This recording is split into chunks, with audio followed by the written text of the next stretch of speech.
and welcome to episode 30 of the Reknit podcast. I'm Roz. I'm Emily. This is a podcast about knitting and spinning, and this week, dyeing. I say this week like we do a podcast every week. We barely do a podcast every month. Yeah. We're a sporadic podcast. This time about spinning and knitting and dyeing. Here's a spoiler. I'm very tired and I've not done very much knitting because it's been the last few weeks of term and I've been incredibly busy and not massively well, and today's the first day of the Easter holidays, which I'm very excited about, but it also means I am very, very tired. Yes, it's almost like one of us has chronic fatigue. Yeah, fancy that. Yeah. So I've done a bit of knitting, but like not a huge amount, but some. So yeah, I've got a lot more to talk about. Yeah, it's going to be the Roz show today. I'm going to sit in the corner and attempt to not fall asleep. Okay. You got a cup of tea, which might, aid in your endeavours. It should. A little bit of caffeine. I've got some higher sharps. I can stab myself if I need to, just to stay awake. Oh. That's very sharp. Dangerous knitting. Extreme knitting. It is. Right, do you want to start then? Okay, what I'm currently knitting on, down here that you can't see, is a sock. It's the very, very beginning of a sock. It's just a little cuff. It's not even a cuff, it's like half a cuff.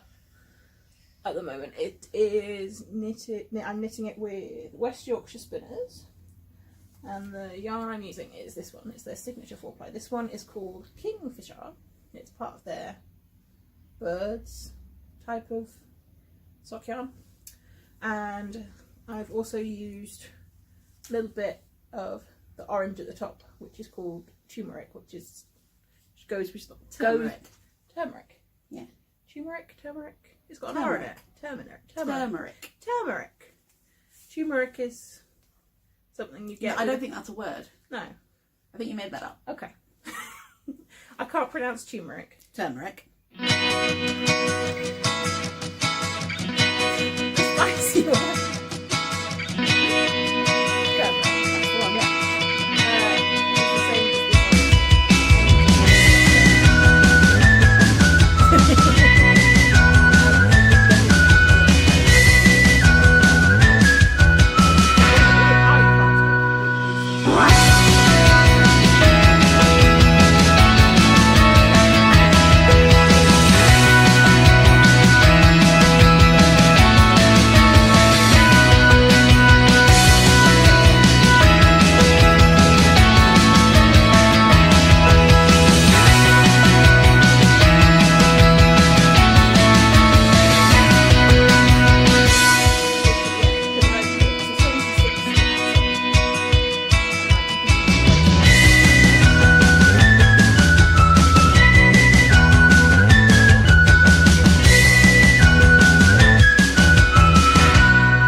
But yeah, this is Kingfisher, and I'm doing this whole leg cuff in 2x2 rib because, again, I cast on a number of stitches that is only it's divisible by 2 but not by 8. So I can't change to another type of ribbing. So I just kept on with this ribbing. So this is shortly going to be I'm going to turn the heel, and then I'm not sure whether I'm going to continue the rib down the foot or whether I'm going to adjust the rib on the foot. I don't know. I haven't got that far yet. That's why I've sort of stopped knitting that one. It's cast on the other sock.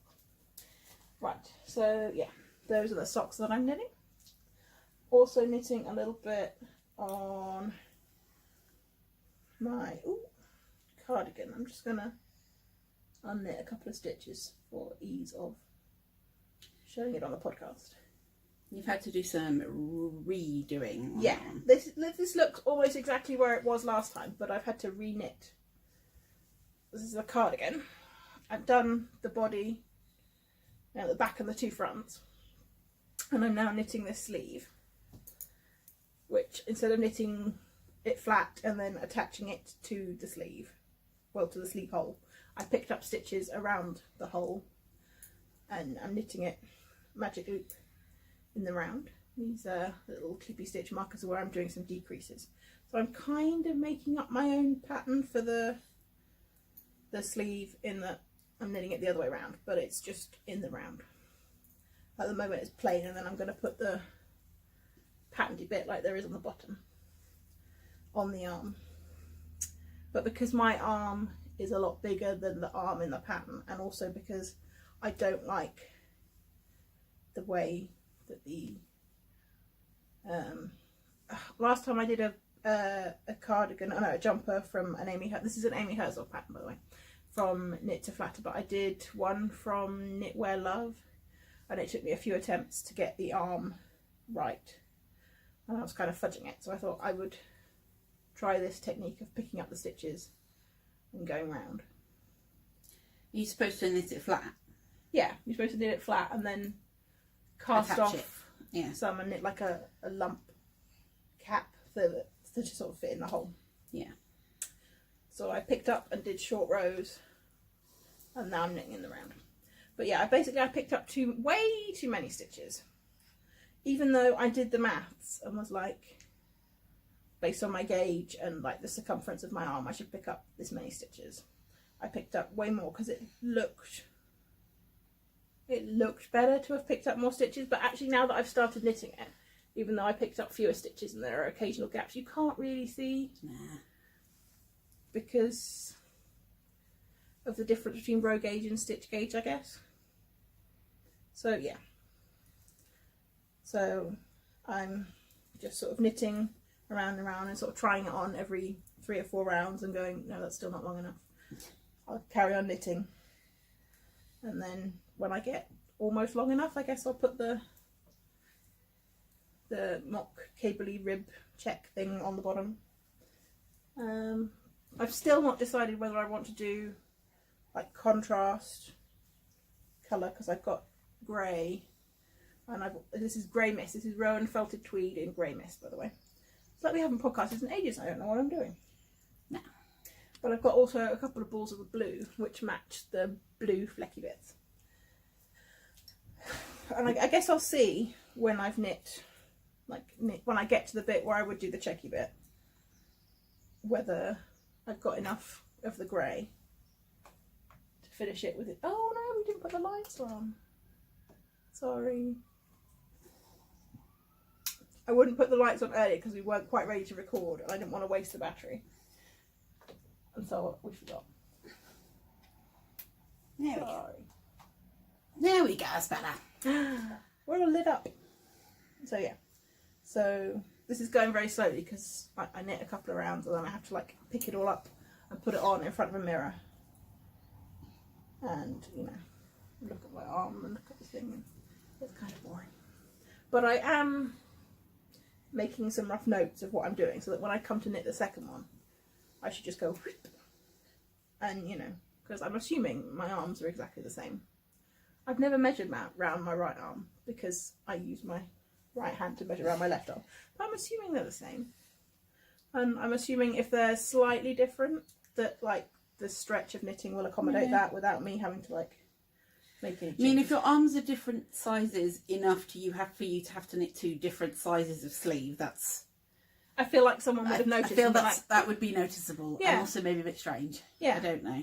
Well, like people's feet are different lengths and people's boobs are different sizes. Yeah, but like, you don't like knit socks of 2 different lengths, though, no, do you? that is true. They just kind of stretch to like fit your foot. Because it's not like you've got a foot that's a size 3 and one that's a size 7. No. You'd walk around in circles if you did. I would have trouble buying shoes. You would. You'd have to find a friend who had like the same size but the other way around, so you could like do a swap. I'd be on like a lot of weird foot internet message boards about like stuff and things. Anyway, yeah, so this is my cardigan. And then I cast on what I keep calling a cardigan because I'm knitting it flat at the moment, but it's actually going to be a jumper. Technical fault. Yes, we're back. It's all good. There was I think your phone was just like, I don't want to listen to him talk about stuff. I'm bored now. I'm just gonna not bother anymore. Aw, that's not true. My phone loves you. You're like my background and like my screensaver and stuff. Oh dear, my phone's probably sick of me. My phone is not sick of you. My phone loves you just like it. Ah, that's nice. Right. So I was just about to talk about, in fact I did talk about, I didn't record and we didn't notice for ages, my amused jumper, which is a pattern from Knitty by, I didn't write it down, somebody. I'm knitting out of this purple damson Aldi Aran, which we bought from a different Aldi than... This is the perks of going to multiple Aldis. Yes, we were doing some cat sitting. Yeah. For my kitty cat. Yeah. And so I've just started... Can we insert a picture of Billy like here? Okay, yeah. Preferably one where he's looking really grumpy. Yeah. Although he's much less grumpy nowadays. But he, a little bit. He still has a grumpy face. Yeah, but he like came for cuddles and like purred. He's getting soft in his old age. Yeah. So this is the start of the jumper. It's just plain stockinette with some increases at the moment. And it's on sort of 2 needle cables because I am knitting this end, but later I'm going to have to pick up the stitches here. So I cast them on using Judy's Magic Cast On onto 2 cables so that when it comes to pick up the needles, pick up the stitches, I just have to take the end caps off and put the needles on and I'll be ready to go. So as long as you have enough cables, that's an excellent trick for like speeding up the picking up stitches and the provisional cast on and stuff. So I've not got, it's going to have a sort of a cabled collar that goes like down the sides and down the middle, but I haven't got that far yet. How many balls of yarn did you get? I got 2. You got 2. It's got a cable, but it's not a like cabled all over jumper. Yeah. And when I've knit jumpers out of this yarn in the past, I've bought 2 balls and ended up with like half a ball to spare. So I'm pretty sure the maths is going to work out. Yeah. If it doesn't, I'm going to have like a slightly cropped jumper with like no sleeves. But like a kind of tank top. Yeah. Very nice. Well, maybe it's going to have some sleeves because it's top down like raglan. It will like have a sleeve cap. Yeah. So yeah, that's my final thing that I'm knitting. Is it my turn? Yes, you can again. Talk about your socks again. Again. Didn't do it well enough the first time, apparently. So most of my socks are from various West Yorkshire Spinners things. This one I've literally just this minute cast on, although I've now done like 10 stitches more than the first time I showed it. So, hey. I'm doing this as a top down, and I've literally just got a tiny bit of cuff, and that is in this sort of purpley colourway from West Yorkshire Spinners. I don't know what the name is. It has names, but they never put the names on the balls for some reason. No. You have to go on their website and work it out. So that one, and also I'm going to do some heels and toes in that one, like a spring colour. I think it'll be nice and cheerful. I'm doing them top down onto the 9-inch circulars on 2mm higher. And the other socks that I'm currently doing, I'm doing toe up. So this is the first top down sock I've done in a little while. But it's a cuff, so that's exciting. Second sock that I'm working on is also a West Yorkshire Spinners sock. this one, which I already have a pair of socks in this colour, Rum Paradise, we think it's called. Yeah, I really like this colour. And I've got a pair of like slouchy brioche socks with like a brioche leg that are quite slouchy and they look quite nice. But I wanted just a plain pair of socks in the same colour because I like the colour. So I'm doing these on 2mm higher sharps. They're really long because they're supposed to be for 2 at a time. But these are the only length they have in the shop over the road. And they are so sharp. They're really sharp.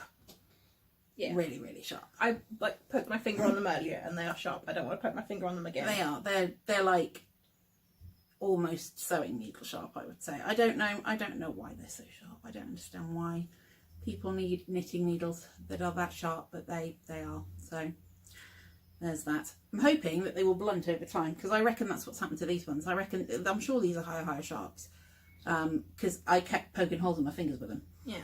But I think they've blunted over time because I've used them a lot, so maybe that'll happen to this one too. So you're hoping to like use your fingers to like, blunt them. Yeah. By just, although I'm less likely to poke myself on these ones because they're longer needles, so I'm less likely to like be poking my finger on it. Yeah. Whereas those ones are smaller, so you're more likely to be poking the tip of the needle. Yeah, that's what I enjoy about doing socks magic loop now. So I've only done a toe so far, a tiny bit of a toe, but they'll just be plain socks. And then see, I can do this now because now I look really prepared because I've put it on the sock blocker. I haven't finished these yet, but I nearly have. These are, oh look, that's an end I haven't woven in. Let's move that out of the way. These are the mock cable socks from Socks from Toe Up. I have one done. The other one, oh look, that looks all lumpy bumpy because it's all on there funny. The other one is, I'm now working on the leg, so it's pretty, it's getting there. Yeah, there's not a huge amount more to do. I need to do a few more inches of leg, so you can see there's the heel. I need to do a bit more leg and then do some ribbing and then it'll be done, which is good because I've been working on these for a long old time. And they're for your dad for his birthday, which was about 2 months ago. So over 2 months ago. There we go. That's fine. That's literally all I'm doing. As I said, it's been a busy old term, and it's been very tiring. So I haven't really had the energy for too much knitting and general yarning activities. I mostly go to work and then come home and lie down. And that is my day. Knitting lying down is a challenge.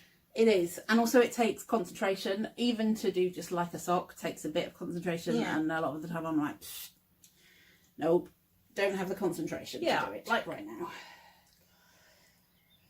I can't knit lying down very well, and I do not have your health problems. No, so, well, it's not so much, as I say, it's not so much the lying down. It's more the fact that you do have to have some kind of concentration, even if you're just going round and round in circles. Like, your brain has to be switched on enough to go, you're doing a knitting, be knitting now. Yeah. And sometimes my brain is just not at that point. Yeah. But it's the Easter holidays now. Today's Monday, and it's the beginning of the first week of the Easter holidays. So I am looking forward to getting some more knitting done and also more sleeping. So hopefully, maybe we could do a podcast at the end of the Easter holidays with a knit new day. Maybe.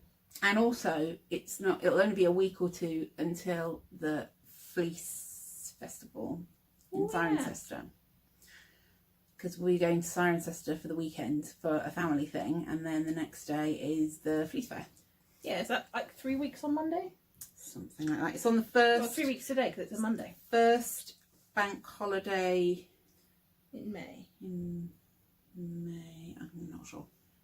I'll look it up on my phone, but we're recording on my phone.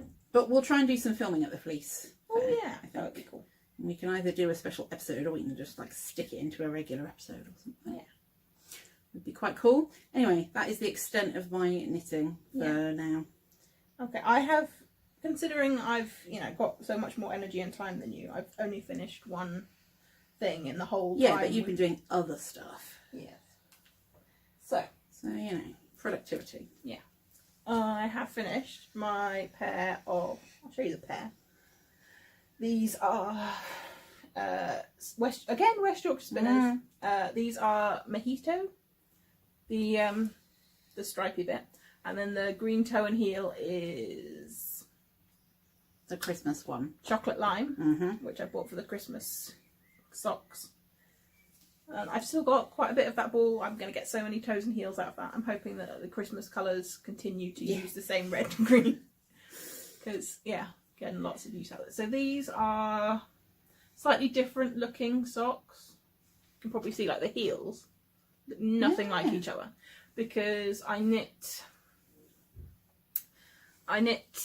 these on slightly larger needles than I normally do. They are 2¼ millimeters, because I've got for Christmas a book called, just on the floor, Custom Socks by Kate Atherley.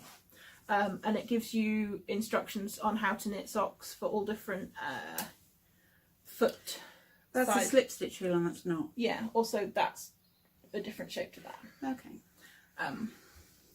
So I wanted to use it to knit socks, especially for other people. But to do that, you have to know your gauge. And because I normally knit ribbed socks, it's hard to tell. But I measured like the flat bit of a ribbed sock, the foot, the bottom of the foot where it's not ribbed, and my gauge was too small, so I moved up a needle size, and I thought my gauge was still too small, but because Emma's here, I managed to get her to measure the gauge on the sock on my foot. Yes. When it's stretched a bit, and I just fit into the largest largest number of stitches per inch, which is the smallest knitting of 9 stitches per inch. So I can now use the numbers and stuff in the book to knit socks for people, like by knowing their shoe size or their foot measurements.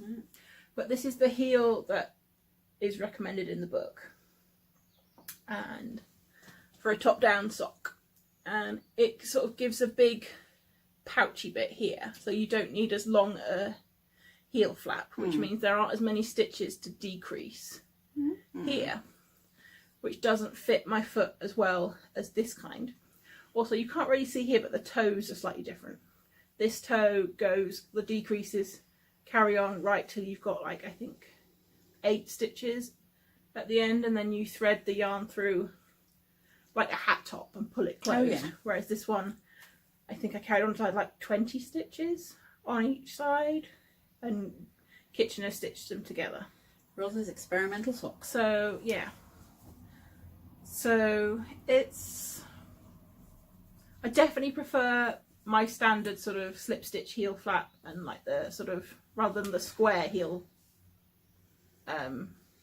turn, the sort of, I forget what that shape is called. Is it like a trapezium or a rhombus or something, where it's like wider at one end? Yeah, it's like a 4-sided shape, but the sides are like that, and the top is narrower than the bottom, or the bottom is narrower than the top, thing, or whichever round it is, which is what this one is. Whereas this one is just straight across, and all the decreases are like in a line. So do you prefer your original heel? Yes. Also, this one hasn't got any slip stitches in it. No. Whereas this one has, which I think will be stronger. Yeah. And yeah, I did learn a good technique for picking up stitches on a heel flap though. You pick them up as normal, and then when you knit them the first time, you knit them through the back loop. Oh, okay. And it tightens them, and so you don't get the holes that you normally, slight holes that you normally get when you pick up stitches along the sides for the heel flap. Oh, that's very So that's a very cool tip, which I am definitely, I don't think I did it on one of these socks. I don't know. But yeah. I will try that. I'm Yeah. do this one. So when you pick it up to knit it, you knit it through the back? No, you pick it up as normal, but then the next time you come round, you knit that stitch that you picked up through the back loop. And it tightens it, and I see. Very interesting. yeah, you can just see that. I don't think you can probably see on the camera, but I can just see by looking at it, the twist. But it should be, well, no one's going to be looking at socks that closely when they're on feet, unless you shove your toes up your nose, and that's not a thing. that normal people do, sane people do. So yeah, these are a bit baggy because I knit like my normal number of stitches, which are for a 2mm sock, and it hasn't got the ribbing to sort of pull them in. So now that I know my gauge on this number of this size of needle, I can adjust for my actual feet size. So yeah, that is my only pair of finished objects. Set of socks. Yes. They don't match and they're too baggy for my feet. But I really like the colour, so I'm probably still going to wear them. And also, like, once they're in shoes, yeah, they stay on your feet anyway. Do you want to do your spinning and then I'll do the fibre and then you can do your last bit? Oh yeah, I will talk about my spinning. For ages, I was spinning 200 grams of stuff. That's a lot. Yeah. Of what? 200 grams of stuff. Of stuff? Fibre. I see. It's two... oh, it's very fluffy.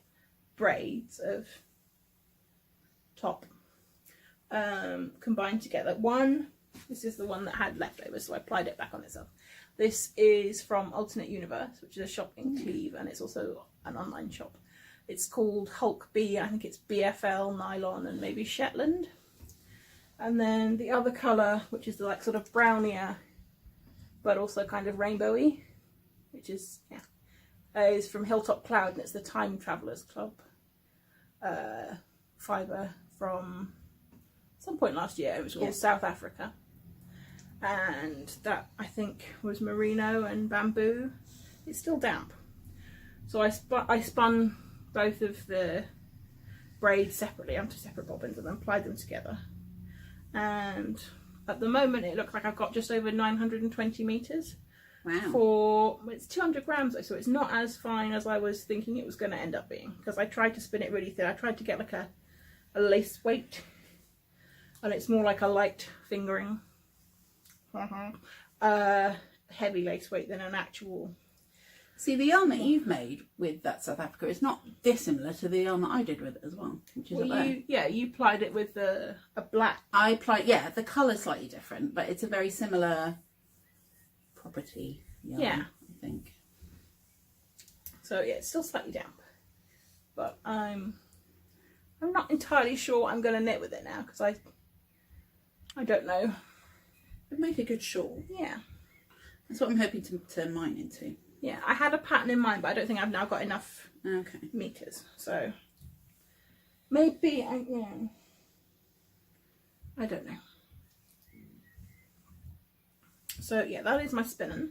Because it's 200 grams and I spun it short draw really fine. It took forever, and so I kind of got a bit burned out on spinning, and I now want to like do some long draw, super quick, super fast, like fun spins. While we're on spinning, have you decided what you want to do for Tour de Fleece yet?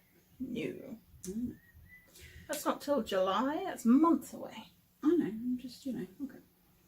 Saying. So that's I think for my Tour de Fleece, I'm going to spin as many of the Hilltop Cloud braids as I can. Apply some of them with each other, because I've got so many. We have got quite a backlog. So I think I'm going to, what I'll do before Tour de Fleece is get them all out. Yeah. Maybe pair some of them up. And then my aim is just to spin as many as I can. I think that's what it's going to be. Okay. Speaking of, we have had this month's Time Travellers Club, which is called Munstead Wood, which is, what is it? It's named after a rose, which is named after a garden, designed by Gertrude Jekyll. And it's in Godalming? Yeah, it's like a walk away from where I went to sixth form college. Maybe we should. Well, you near it. Yeah, that's what I mean. It was where my nearest sixth form was. That wasn't a private school. We should go visit the wood, maybe. Yeah, and be like, oh, there it is. So that was like Gertrude Jekyll's garden, and the house was designed by, I think it's Edward Lutyens, but it might be Edward Lutyens. I'm not sure. I've seen it written down, and I've heard what I think is his name pronounced, and they're not the same. So it might be a different guy I've heard pronounced, and I think it's Edward Lutyens, the architect, and he designed a house for her, and she designed the garden, and they sort of collaborated to make a beautiful setting. So this is the March 2019 colourway, and it is 12.5% bamboo, 25% linen, and 62.5% merino. And it is, you can definitely feel the linen in it because it's got a hell of a bite. And this is, there you go, this is it. So it actually is looking a lot redder on the camera than it is. It's a bit pinker than that. Yeah. Pinky purpley. And that's a bit closer. Yeah. I don't like that. It's kind of a deep pink purpley colour. With a sort of brown undertone maybe? Yeah, there's a little bit of, there's a kind of a dark purple in there somewhere. But because there's linen in it, you can tell, because it's very, it is soft, but it's also got a lot of texture to it. And it smells very sheepy. I think it's, is it the first one from the Time Travellers Club we've had that's got linen in? Possibly. It should be interesting to spin. But it's a lovely colour. I really like it. But this is my braid, and then Rose's is in here. Yeah. But yeah, that's this month's. Last month's colour. In fact, we have to resubscribe because she's changed her payment system. Yeah. So I should do that. Yeah. But yeah, it's nice, and I like the texture of it with the linen as well. I like that it's got a bit of texture, got a bit of, you know. It should be interesting to spin. Yeah. I haven't spun anything with linen in for ages, but I think I've only done it once, apart from like pure linen, and that was when I didn't entirely know what it was, and I kept picking out half of the bits of linen. Well, we spun flax. I suppose that's kind of the same, isn't it? Yeah, but I spun like a blend. Okay. And I kept picking. I don't know what I thought they were, but I didn't think they were. I didn't like them, sort of thing. I thought they were like. It reminded me of Kemp from the Sheep's Fleece, and I was like, I don't want that in. Just picking all the linen out. Yeah. So I, you know, the proportions of that blend are a lot less linen-y than it was intended to be. Right, so the final thing we're going to talk about is some dyeing that I did. There is... Right, at last month's meeting of the Spinning Guild, I won this in the raffle, which is a dyeing kit. So it came with a skein of white yarn and some natural dye with some dried rhubarb root and a mordant. I dyed the skein to make this, which is 100 grams of Polworth sock yarn. Well, I don't know whether it's a sock yarn weight. I don't know whether I will knit socks with it because it hasn't got any nylon in. Yeah. I don't know whether Polworth is sturdy enough on its own to be a good sock yarn. You have to look in your book. Yeah. Going by how soft it is, I'm going to guess not. But then I don't know what I would do with 100 grams of sock yarn in this colour. Hat? Is it a present for someone? Yeah, I don't know. It's not... I wouldn't have picked a skein of yarn this colour, but because it's a natural dye, like, I don't think you can naturally dye a thing that's a horrible colour, because, like, all the colours in nature are beautiful. But they are, aren't they, really? Apart from, like, yeah, what is there that's, like, natural that's ugly? Picking my hair out of this. So I had the dye bath from this. After I'd dyed this skein, the water was still really dark. So I thought, I have some undyed fleece that I've spun. Maybe I should use that to dye it. And I did, a couple of weeks later. After the pot sat in my bathroom and grew mould. Yeah, so I had to sieve the mould out. So, you know, I spent ages trying to build a like little thing with an old milk bottle and some coffee filters to like filter it out. But that was taking forever, so I just converted Emily's sieve into a dyeing sieve, and now I owe her like a cooking sieve. But yeah, I dyed. This is Texel that I bought from the Cirencester Fleece Fair in 2017. Yes. So this is, I had to separate my spun yarn into sort of 3 batches because it wouldn't all fit in the pot at once. So this is like the first lot of yellow, the darkest yellow. So this is like the original, and this is the first. You can see like as the dye bath sort of exhausted more and more, there's less and less. Okay, Okay, colour, and I think is that Trying to find the palest colour at the bottom of my bag. Which, with the shadows on there, you can't really see. There you go, you can there. Yeah. I'll turn it towards the sunshine. Yeah. And then this is a tiny, tiny bit that I forgot to stick in the pot. So you can see like the original colour of the fleece. Because to me, looking at this, it looks just sort of like... Cream. It looks almost like a sort of a fleece with yellow stain in.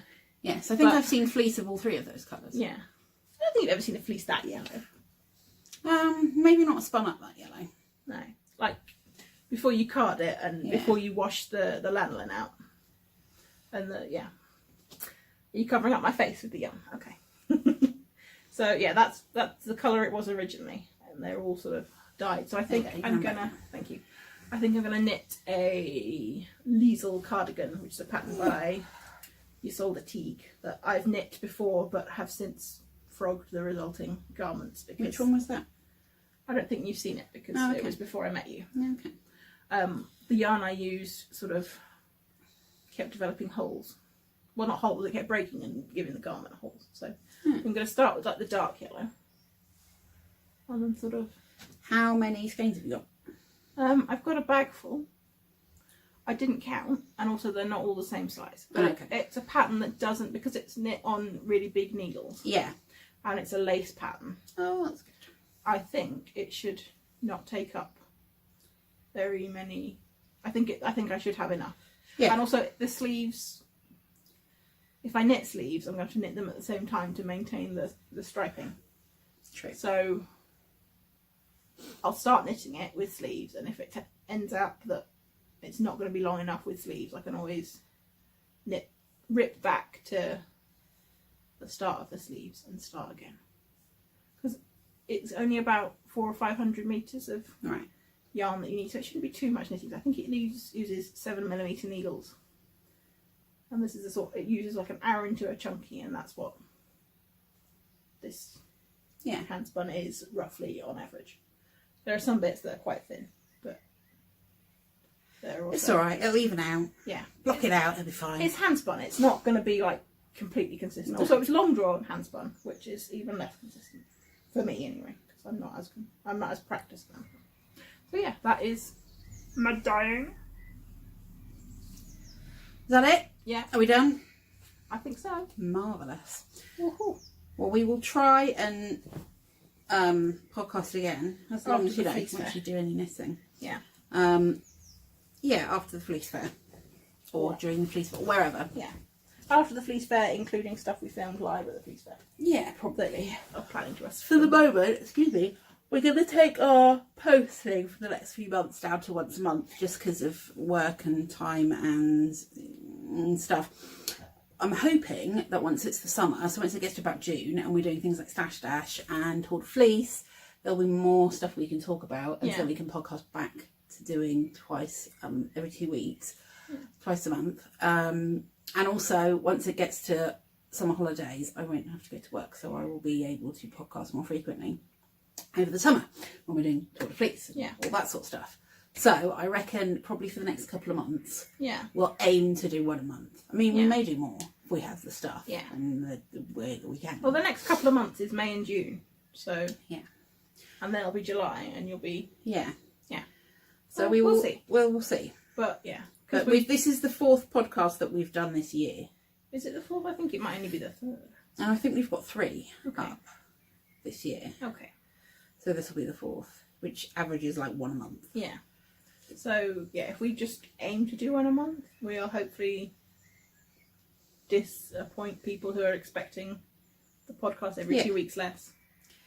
Yeah, although, I'm hoping it'll only be for a limited amount of time, because once it gets to... Because it'll be the summer and I'll have time and energy, and it'll be, Stash Dash and Tour de Fleece and so on and so on. And then it'll go to like autumn time, and I tend to knit more in the autumn time anyway, because you want to start like making your jumpers and stuff. Christmas thing. So hopefully we will see how it goes. But that's the plan for now. And I think that's about it. Yeah.